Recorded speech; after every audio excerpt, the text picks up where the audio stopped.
Hey, let's play with extension today. This reformer exercise is supposed to target your upper back muscles and your triceps, but often we find it goes into the lower back and we need a little more mobility in that sticky spot up in the middle of your upper back where your shoulder blades live. So I went through this series from a small pool noodle and then gradually scaled it up. Keep in mind, if you're doing this at home, that this is sped up 4 times. I actually spent probably 6 or 7 minutes going through this process from a small pool noodle to a big pool noodle. I spent some of the time just hanging out, draping my spine over the various sizes of noodles underneath me.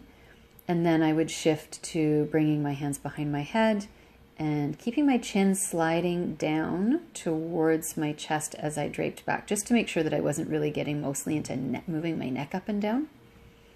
A little shifting from side to side.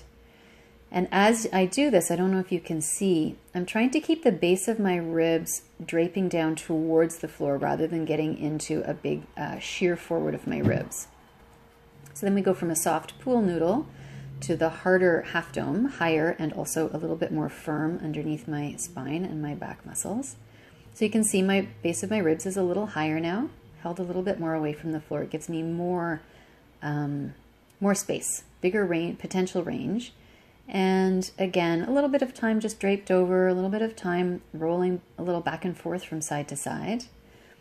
And you always want to stay in a range that feels like this is helpful to you. It's maybe not super comfortable, but it shouldn't be painful.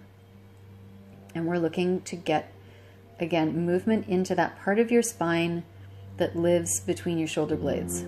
So now onto a full roller. So now it's a little bit hard.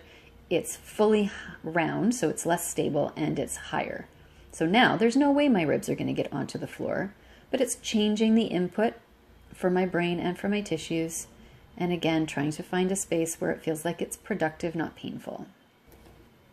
And now back onto the reformer, and you'll see my range is so much bigger. I felt so open across the front of my chest. I had lots of space to breathe, to use an exhale to fuel my extension.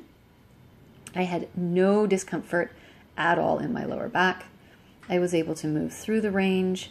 I was able to hold and sustain my shape for arm circles without dropping or again feeling any kind of distress in my back. I felt like I was really working consistently through my hamstrings, my glutes, the length of my back, with the focus of my back work being in my upper back. And then I came all the way back down. This is great for any kind of exercise that's using extension, even if you don't happen to have a reformer handy. So enjoy.